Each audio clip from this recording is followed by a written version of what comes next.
The silence in my apartment was a physical thing, a heavy blanket I pulled over myself each night. It was a silence bought and paid for by a life lived on the narrowest of margins, a world shrunk down to the four walls of my rented room, the hum of the aging refrigerator, and the predictable route to my cubicle at Finch Enterprises. My existence was a collection of quiet routines designed to prevent breakage. I did not have the resources, emotional or financial, to mend anything that shattered. My one indulgence, my single deviation from the carefully drawn lines of my life, was watching Alastair Finch. He was the owner of the company, a man who moved through our world like a ship of the line sailing through a fleet of dinghies. He was older, perhaps by 20 years, with threads of silver at his temples that looked less like age and more like accumulated wisdom. He wasn't handsome in the way of movie stars. His features were too severe for that, his jaw too firm, his gaze too direct. But there was a steadiness to him, a grounding force in the quiet set of his shoulders and the measured cadence of his voice. I saw him only in glimpses, striding through the lobby, his focus aimed at some distant horizon only he could see, or in the hushed reverence of a boardroom meeting I was only present in to take notes. I collected these glimpses like a child collecting sea glass. The way his brow would furrow in concentration, a small vertical line appearing between his eyebrows. The rare, brief smile that never quite reached his eyes but softened the hard line of his mouth. Once, he dropped a pen, a simple, heavy silver fountain pen. It rolled under a table, and I, unseen in my corner, had retrieved it. I held it out to him, and for a single, breath-stealing moment, his gaze had landed on me. Not on the pen, but on me.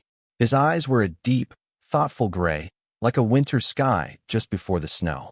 He'd murmured a thank you, his fingers brushing mine as he took the pen, a touch so light and fleeting it was probably accidental, but it had sent a jolt through me that I felt for the rest of the day. I kept the memory of that touch, of that momentary focus, locked away. It was a foolish, pointless thing to treasure, the unrequited fascination of a junior data analyst for a billionaire titan of industry. It was a story with no beginning, middle, or end. It was just a quiet, persistent ache of loneliness. That was my life, a flat line of quiet desperation, punctuated by the silent observation of a man who did not know I existed. Until the day he summoned me to his office. The email had been simple, direct, and terrifying. Leo Maxwell, please come to my office at 5 p.m. Alastair Finch, no explanation. No context. Just a command that echoed with the full weight of his authority. For the rest of the afternoon, my heart hammered against my ribs, a frantic bird trapped in a cage. I ran through every possible infraction. A mistake in the quarterly reports? A misfiled document? Was I being fired? The thought sent a cold wave of panic through me. My job at Finch Enterprises was the only thing keeping my head above water. At precisely 5 o'clock, I stood before the imposing oak doors of his office on the top floor. The air here was different, cleaner, quieter, smelling faintly of leather and old paper. His assistant, a woman with an unervingly serene smile, nodded me in. Mr. Finch is expecting you. The office was vast, with a floor-to-ceiling window that looked out over the entire city, now beginning to glitter with evening lights. But my attention wasn't on the view. It was on the man standing beside it. Alastair Finch turned as I entered, his expression unreadable.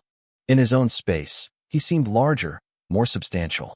The quiet authority I saw in glimpses became an undeniable presence. Mr. Maxwell, thank you for coming, he said. His voice was that same low, calm instrument I'd heard in meetings, but here, without the acoustics of a boardroom, it felt more intimate. Of course, Mr. Finch, I managed, my own voice sounding thin and reedy. He gestured to one of the 2 leather armchairs in front of his massive desk. I sat, perching on the edge of the cushion, my hands clasped tightly in my lap to stop them from shaking. He didn't sit behind his desk, which I expected. Instead, he took the other armchair, placing us on equal footing, a gesture that was both disarming and confusing. He was silent for a long moment, his gray eyes studying me with that same unnerving intensity one remembered from the day with the pen. It felt like he was seeing more than just the nervous employee in a slightly too large suit. It felt like he was seeing the very architecture of my anxiety. I have a proposition for you, Leo, he began, using my first name for the first time. The sound of it in his mouth was strange, a foreign word given new weight. It is unusual, and you are, of course, entirely free to refuse it without any negative repercussions on your employment. I want that to be perfectly clear. I could only nod, my throat suddenly dry. He leaned forward slightly, his hands resting on his knees. They were large, capable hands, the kind that looked like they could fix an engine or sign a billion-dollar deal with equal competence. I find myself in a delicate situation, a personal one. I am required to attend a family event this weekend, a wedding. My presence is non-negotiable, as is the presence of a partner. I blinked, my mind struggling to process the direction this was heading. A partner. For reasons that are both complicated and tedious, he continued, his gaze unwavering. It would be advantageous for me to arrive with a spouse. The word hung in the air between us. Spouse. My brain simply stopped working.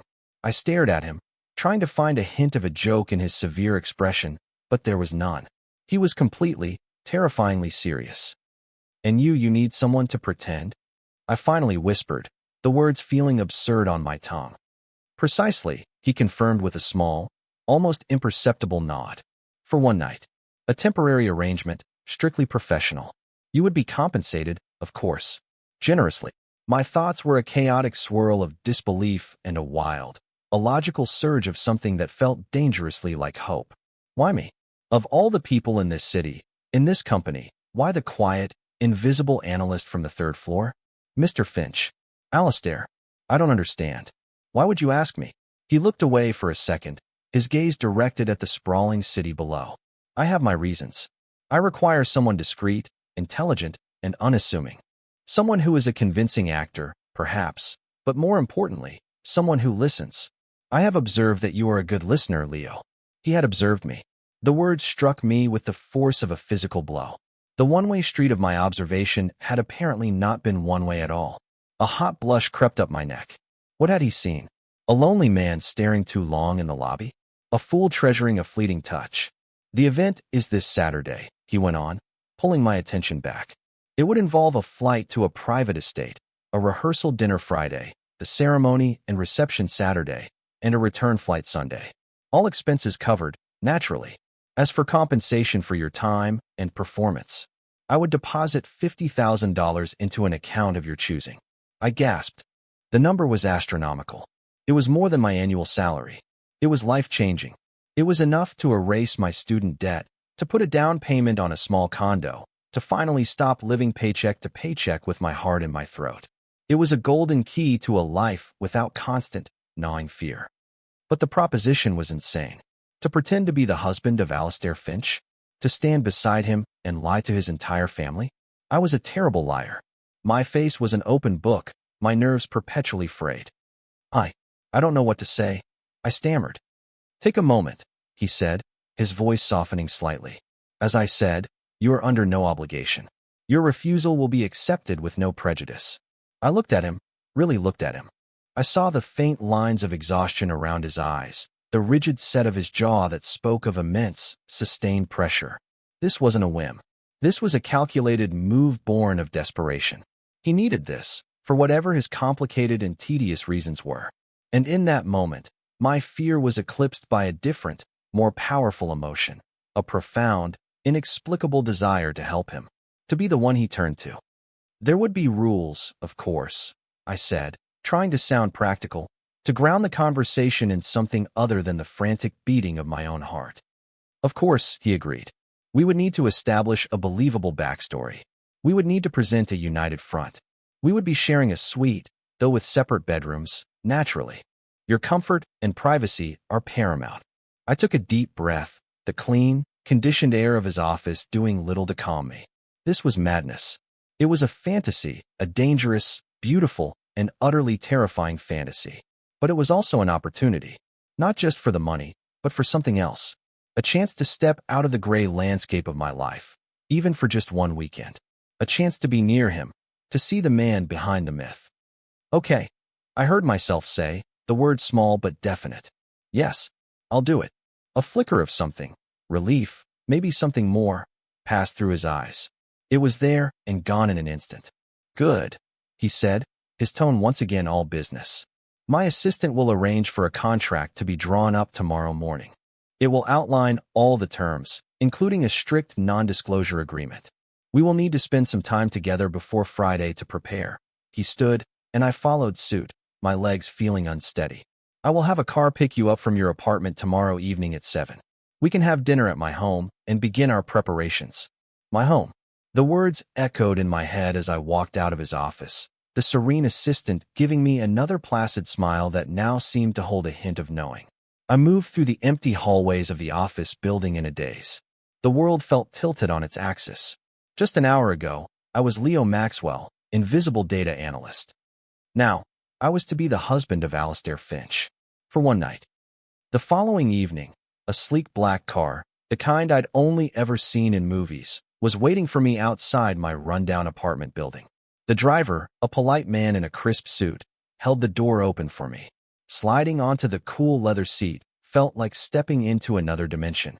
The car moved silently through the city traffic, carrying me away from my world of cracked pavement and sirens and toward Alistair's.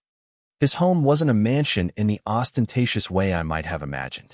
It was a large, modern house made of glass, steel, and dark wood, nestled into a hillside overlooking the city. It was elegant and private, a fortress of quiet taste. Alistair himself opened the door. He was dressed not in a suit, but in dark trousers and a soft gray cashmere sweater that made him look younger, less formidable, more approachable. "Leo, please, come in," he said, stepping aside. The inside of the house was as impeccably designed as the outside. It was minimalist but warm, filled with books and art that felt chosen and loved, not just purchased for decoration.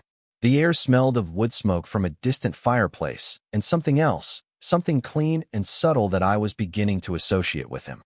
"Can I get you something to drink?" he asked, leading me into a spacious living area with another breathtaking view of the city lights. "Water is fine, thank you," I said, my voice still betraying a nervousness I couldn't quite quell. He returned with 2 glasses of water and handed one to me, our fingers brushing for the second time in our acquaintance. This time, the contact was less fleeting. His skin was warm, his touch firm. I pulled my hand back as if I'd touched a hot stove, my face flushing. He didn't seem to notice, or if he did, he was polite enough to ignore it. We sat, not on the large sofa, but in 2 armchairs facing each other, a low coffee table between us. It was a mirror of the setup in his office, and I realized it was a deliberate choice. He was trying to keep things professional, to maintain a boundary. I was grateful for it, and yet, a small part of me was disappointed. "We should begin with our story," he said, his tone gentle but direct.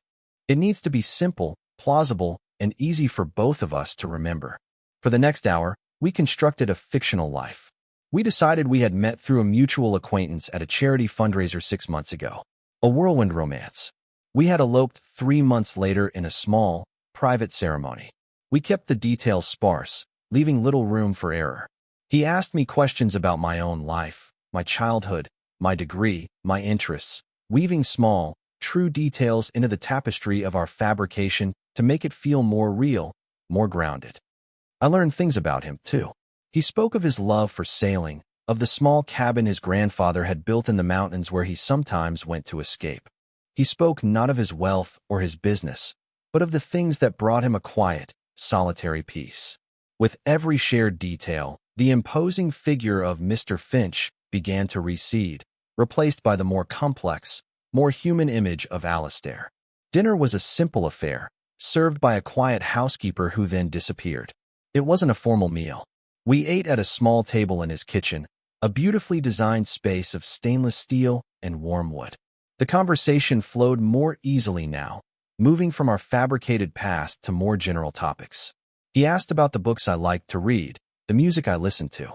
He was a surprisingly good listener, his gray eyes fixed on me, making me feel as if my mundane opinions were somehow fascinating. I found myself relaxing, the knot of anxiety in my stomach slowly unclenching. I even managed a small joke about the terrible coffee in the office break room, and he chuckled. It was a low, warm sound that seemed to vibrate through the floor. The sight of him laughing, truly laughing, was so unexpected and so captivating. After dinner, He led me to a walk-in closet larger than my entire apartment. It was filled with impeccably tailored suits. "We need to make sure you have the right attire for the weekend," he said matter-of-factly. "My nephew's wedding is a rather formal affair." He pulled out a deep charcoal gray suit, the fabric impossibly soft to the touch. "I believe this should be your size. Try it on." I hesitated. Wearing his clothes felt intimate. Too intimate.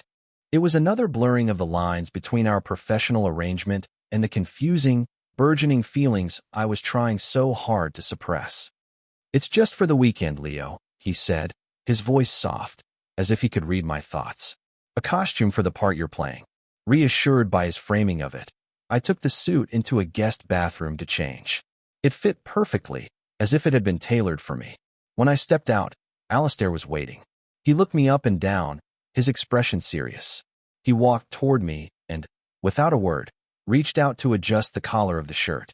His fingers were warm against my neck. My breath hitched. He was so close I could smell that subtle, clean scent on his skin, see the fine lines around his eyes. "There," he said, his voice a low murmur. He stepped back, his gaze lingering on my face for a moment too long. "It suits you." The compliment, simple as it was, landed deep in my chest. I felt a warmth spreading through me that had nothing to do with the cashmere blend of the sweater I was now wearing under the jacket. We spent another hour going over the itinerary for the weekend, the names of key family members I needed to know, the potential conversational pitfalls to avoid. His family, I gathered, was old money, with all the complicated dynamics and unspoken rules that implied. His nephew, the groom, was the heir apparent to a different family fortune, making this wedding as much a business merger as a romantic union. My sister, Eleanor, the groom's mother, will be the most difficult, he warned. She is skeptical of my life choices. She will likely test you. "Test me?" I asked, a fresh wave of anxiety washing over me. "She will ask pointed questions. She will watch you closely. The key is to remain calm, confident, and defer to me if you are unsure how to answer." He paused, his expression softening. "I will not leave you to face her alone. We will be a team." A team. The word resonated with me. For one weekend, I wouldn't be alone. I would be part of something, standing beside this steady, capable man. As the evening drew to a close, he walked me to the door. The black car was waiting to take me back to my small, silent apartment. "Are you ready for this, Leo?" he asked, his hand resting on the doorknob. I looked at him, at the quiet strength in his face, the unexpected kindness in his eyes.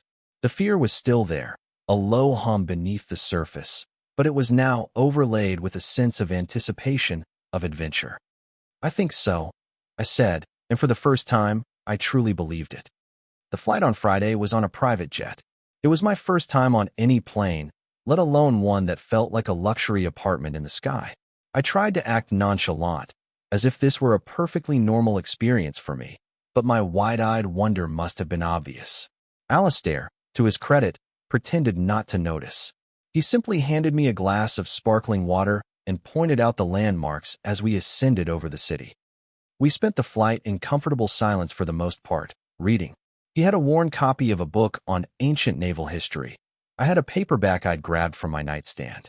But occasionally, I would look up and find him watching me over the top of his book, his expression thoughtful, unreadable. Each time, my heart would give a little skip. The estate where the wedding was being held was breathtaking. A sprawling, historic property in the countryside, with manicured gardens and a grand, ivy-covered manor house. It was a world away from anything I had ever known. As we stepped out of the car, I felt a fresh surge of imposter syndrome. I was a fraud in a borrowed suit, about to walk into a lion's den of unimaginable wealth and privilege. Alistair must have sensed my panic. As we walked toward the grand entrance, he moved closer to me, his hand settling lightly on the small of my back. The touch was grounding, a silent message of support. "I am here. We are a team." I took a deep breath and focused on the warmth of his hand through the fabric of my jacket. The rehearsal dinner was a blur of introductions. Names and faces swam before me. Aunts, uncles, cousins, all with the same air of easy, inherited confidence. I shook hands, smiled until my cheeks ached, and repeated the key points of our fabricated story. Alistair was a constant, steady presence at my side, steering conversations, answering the more difficult questions, and giving my shoulder a reassuring squeeze when he thought no one was looking. Then we met Eleanor. She was a tall, elegant woman with Alistair's gray eyes, but where his were calm and thoughtful, hers were sharp and assessing. She looked me up and down, a faint, disapproving frown on her lips. "So, you're the one who finally tamed my brother," she said, her voice dripping with skepticism. "Leo, is it?" "An artist," Alistair said. "We had decided on freelance graphic designer as my profession, plausible, creative, and conveniently vague." "It's a pleasure to meet you," I said, offering my hand. She took it reluctantly, her grip limp and brief. "You're very young," she observed, her eyes flicking to Alistair. He never did have a taste for his own generation. Alistair's hand tightened slightly on my back. "Eleanor, be nice," he said, his voice low but firm. "Leo is my husband, and I would appreciate it if you would treat him with the respect that title deserves." The directness of his defense surprised me. He didn't just deflect, he corrected.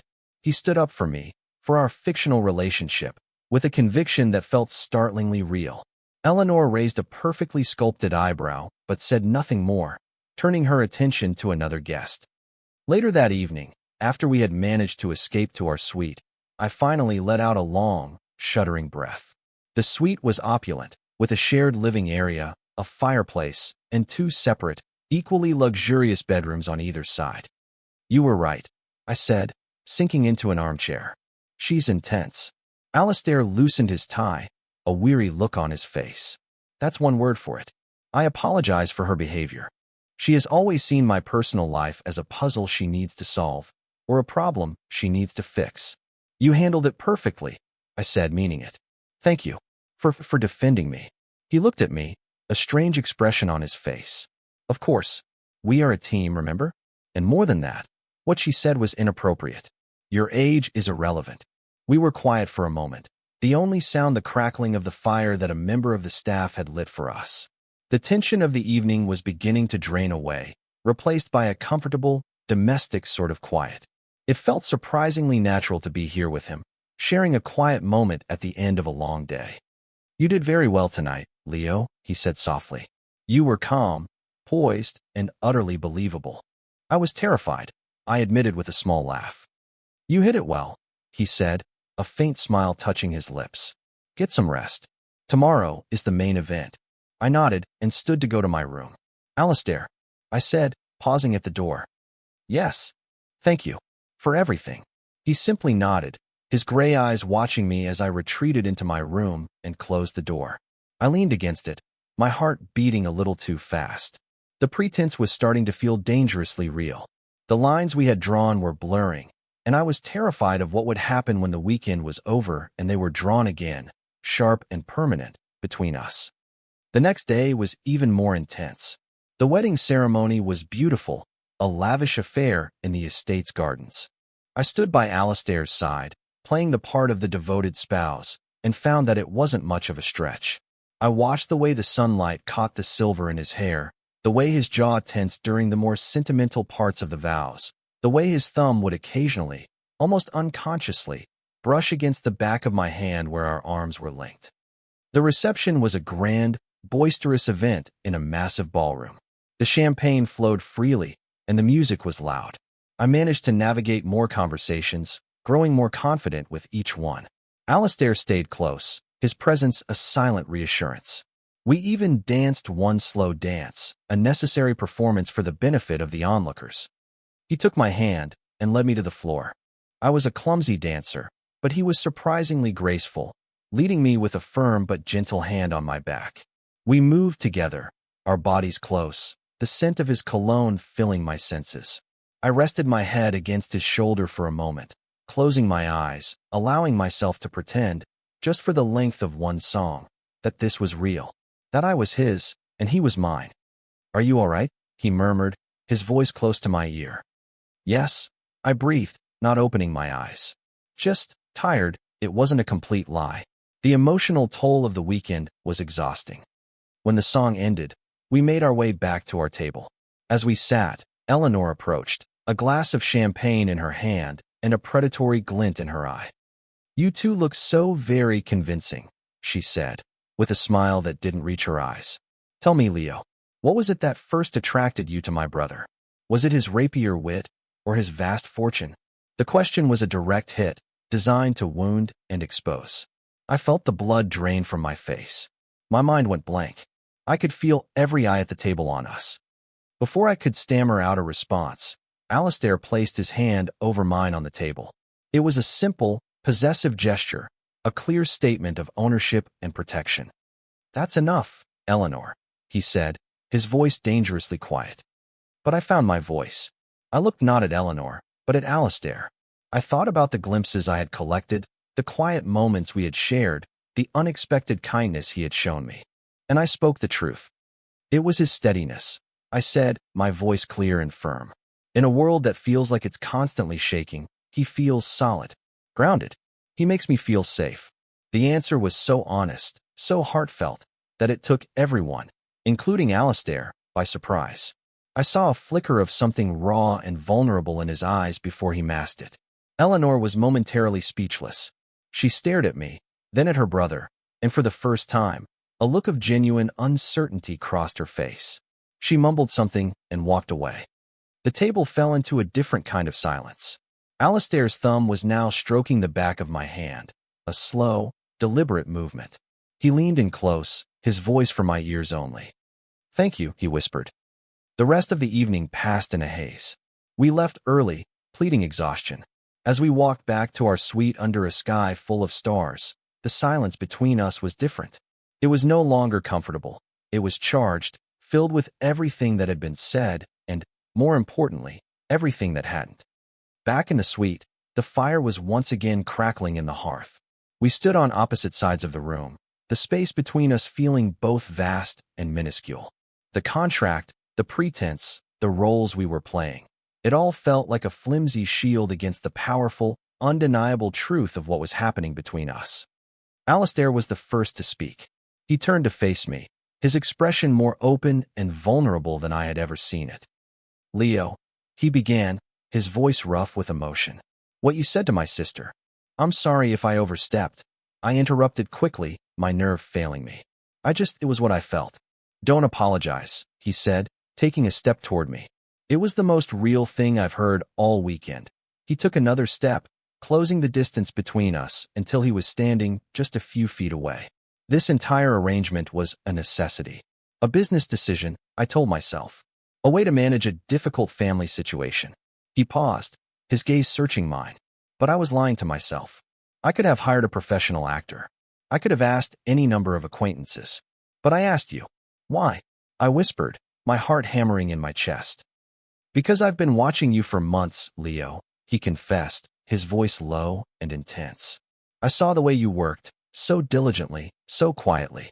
I saw the kindness in your eyes when you interacted with the cleaning staff. I saw the loneliness you tried so hard to hide. I saw you, my breath caught in my throat. He saw me. He saw it all. This weekend, pretending to be your husband, it hasn't felt like pretending at all," he continued, his voice thick with a feeling I couldn't dare to name. It has felt right.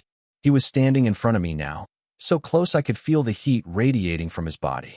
He reached out, not to touch me, but to hover his hand just inches from my cheek, a silent question. This is it, the moment where everything changes. The present tense floods my senses. His scent, sandalwood and the crisp night air.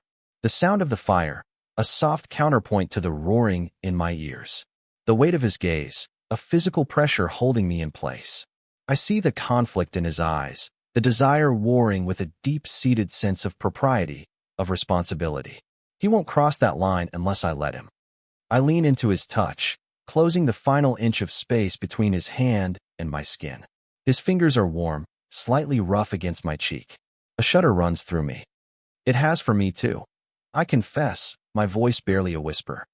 That's all the permission he needs. He closes the remaining distance between us, his other hand coming to rest on my waist, drawing me gently closer. He lowers his head, and his lips meet mine. The kiss is nothing like I could have imagined. It's not a kiss of passion or demand, but of discovery. It's slow, tentative, and deeply reverent. It's a question and an answer all at once. It tastes of champagne and longing and a profound, bone-deep relief. It feels like coming home to a place I've never been before. When we finally break apart, we rest our foreheads together, both of us breathing heavily. His hands are tangled in my hair, and mine are gripping his sweater as if it's a lifeline. Leo, he breathes my name like a prayer. The carefully constructed walls of our arrangement had not just been breached, they had been utterly demolished. And in the rubble, something new and fragile and astonishingly real was beginning to grow. The morning after was quiet. I woke in my own bed, the sun streaming through the window. For a disoriented moment, I thought it had all been a dream. The wedding, the confession, the kiss that had reshaped my world. But then I saw it, the charcoal gray suit, now a costume from a play that had ended, hanging neatly on the back of a chair. It was real. A soft knock on my door brought me fully awake. Leo, are you awake? It was Alistair's voice, low and gentle. I quickly pulled on a robe and opened the door. He was already dressed, holding 2 cups of coffee. He offered one to me, his expression a little uncertain, a little cautious. The bold confidence of the billionaire was gone, replaced by the vulnerability of a man navigating new, uncharted territory. The sight of it was deeply endearing. I thought you might need this, he said. Thank you, I said, taking the cup. Our fingers brushed, and this time, neither of us pulled away. The simple touch was a reaffirmation of the night before. We sat in the living area, the morning light filling the room. The silence was different again. It wasn't charged with unspoken tension, but filled with a quiet, hesitant tenderness. But beneath that tenderness, my old anxieties began to stir. What now? The weekend was over. Our contract was fulfilled. I was scheduled to fly back to my life, and he to his. The chasm between our worlds seemed to yawn before me, wider and more impassable than ever. I was a junior analyst who had just spent the night, chastely, as it happened, after that one earth-shattering kiss, with the CEO. The power imbalance, which had been temporarily suspended by our shared fiction, came crashing back. Was I just a momentary diversion for him? A solution to a temporary problem who had provided an unexpected bonus? Alistair, I began, my voice betraying my unease. About last night. He put his coffee down and gave me his full attention. I meant every word, Leo. I know. I believe you, I said quickly. It's just, this was an arrangement. A contract. And now it's over. I go back to my cubicle on the 3rd floor, and you go back to being my boss. I don't know how to navigate that. I saw understanding dawn in his eyes. He wasn't dismissing my fears. He was hearing them. You're right, he said, his voice firm and decisive. That power dynamic is untenable, and I will not put you in that position. My heart sank. I thought he was letting me down gently, ending it before it could even begin. But then he continued. First thing Monday morning, I will speak with HR. We will arrange a transfer for you to a different department, perhaps the creative division, given your design background. You'll have a new supervisor, someone completely removed from my direct chain of command. Your professional life will be entirely separate from me. Is that a solution you would be comfortable with? I was stunned. He had immediately identified the problem and offered a practical, ethical solution that protected my career and my agency. He wasn't trying to keep me under his thumb. He was trying to set me free, to make us equals. Yes, I said, a wave of relief washing over me. That would be perfect. Good, he said, a genuine smile finally reaching his eyes. Because I have no intention of letting this end here, Leo. Last night was the beginning for me, not the end. I would like to take you on a proper date. If you'll let me. A proper date. The idea was both thrilling and terrifying. I'd like that very much, I said, my voice filled with a hope I hadn't allowed myself to feel in years. The flight back was a world away from the flight out. The silence was no longer one of polite distance, but of easy companionship. We talked, really talked, about our lives, our hopes, our fears. He told me about the immense pressure he felt to uphold his family's legacy, the loneliness of being at the top. I told him about my quiet life, my dream of one day having a small studio where I could do my design work without worrying about paying the rent. He listened, not with pity, but with a deep, empathetic respect. When the car dropped me off at my apartment building, it felt like returning from a different planet. The cracked pavement and the scent of exhaust fumes were a stark contrast to the manicured perfection of the world I had just left. Alistair walked me to my door. Under the flickering fluorescent light of the hallway, he looked just as solid, just as real, as he had in his grand estate. "I'll call you tomorrow," he said. It wasn't a vague promise. It was a statement of fact. "Okay," I said, a shy smile on my face.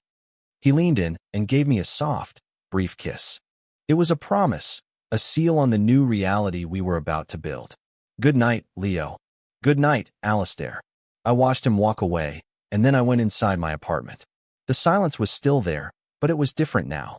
It was no longer a heavy blanket of loneliness. It was a quiet space filled with the echo of his voice, the memory of his touch, and the bright, shimmering promise of tomorrow. The first few days back at the office were strange. I was in my old cubicle, running the same reports, but everything felt different. I felt different. I walked with a confidence I hadn't possessed before.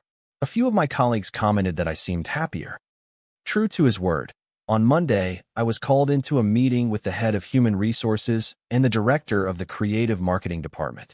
They offered me a new position as a junior graphic designer, citing my portfolio from college, which, I was shocked to learn, Alistair had personally requested and reviewed. The offer came with a pay rise. It was all handled with such professionalism and discretion that no one would ever know the CEO had orchestrated it. I accepted immediately, my heart swelling with gratitude for the care he had taken. The office gossip mill, of course, went into overdrive. My sudden promotion was a source of endless speculation. I heard whispers in the break room, saw the curious glances in the hallway. Some people were happy for me, others were suspicious. I learned to ignore it. Their opinions didn't matter. What mattered was the quiet, steady reassurance I received from Alistair. A simple text in the middle of the day, "Thinking of you," a brief, warm glance if we happened to pass in the lobby. He was keeping his distance at work, respecting the new boundary we had set, but he was letting me know, in small, private ways, that he was still there. Our first official date was that Friday. He didn't take me to a fancy, expensive restaurant. Instead, he took me to a small, quiet Italian place in a neighborhood I'd never been to, a place where no one would know who he was. We sat in a cozy corner booth and talked for hours. There was no pretense, no performance. It was just us, Leo and Alistair. He was funny, with a dry, self-deprecating wit that took me by surprise. He was curious, asking endless questions about my life and my passions. And he was kind, a deep, genuine kindness that manifested in small gestures. The way he made sure my water glass was always full, the way he listened with his whole being when I spoke. "I have a confession," he said, as we were finishing our meal. "The reason I gave my sister for needing a partner at the wedding, it wasn't entirely true." "Oh," I asked, intrigued. "It's true that she's been pressuring me to settle down for years. But the real reason is that my nephew's new father-in-law is a potential business rival, a particularly ruthless one. He was planning to use the wedding as an opportunity to poach some of my key investors. My advisors told me that arriving with a stable, settled personal life, a spouse, would project an image of strength and stability that would make them less likely to jump ship." I stared at him. So it really was just a business transaction. The old insecurity flared, a familiar, unwelcome pang. "No," he said, reaching across the table to take my hand. His grip was firm, reassuring. At first, that was the logic. That was how I justified it to myself. But the choice of who to ask, that was never about business, Leo. That was about my heart. I used a business problem as an excuse to get close to a man I was too afraid to approach honestly. It was cowardly of me, and I'm sorry for that. His honesty was a gift. It erased the last of my doubts. He wasn't a billionaire playing games. He was a man, a lonely man, who had used the only tools he had to try and bridge the gap between our worlds. In the weeks that followed, we built something new, brick by careful brick. We found a rhythm that worked for us. During the week, we were colleagues who exchanged polite, professional nods. But in the evenings and on weekends, we were Leo and Alistair. He would come to my tiny apartment and not complain about the lumpy sofa. We would cook together in his huge, beautiful kitchen, and I would teach him how to make my grandmother's spaghetti sauce. He taught me the basics of sailing on his boat, a beautiful vessel he treated with the reverence of a true craftsman. He never used his wealth to impress me or control me. Instead, he used it to create opportunities for us to simply be together. He created a space where the differences between us, our age, our bank accounts, could fade into the background, leaving only the connection that had sparked between us. One Saturday morning, I was at his house. I had stayed the night, and we were having breakfast on his terrace, the city spread out below us. It was a comfortable, domestic scene that was becoming beautifully, wonderfully familiar. "I've been thinking," he said, looking out at the view, "about this place. It's a beautiful house," I said. "It is. It's also very empty," he said, turning to look at me. "It was designed for one person. But my life, it doesn't feel like it's for one person anymore." He paused, a hint of nervousness in his eyes. "I was wondering what you would think about adding a design studio.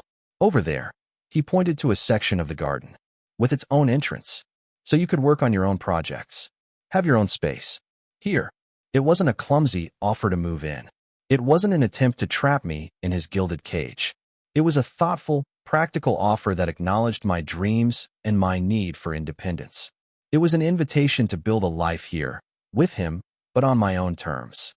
I looked at this man, this steady, kind, wonderful man who had seen me when I felt invisible. He had come into my small, quiet life not like a storm, but like a gentle, steady warmth that had thawed places in me I didn't even know were frozen. He hadn't rescued me.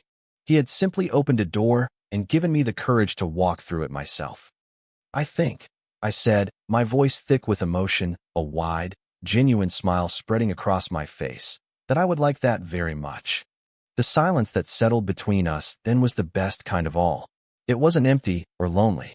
It was full of shared understanding, quiet intimacy, and the promise of a future we would build together, as equals, as partners, as a team.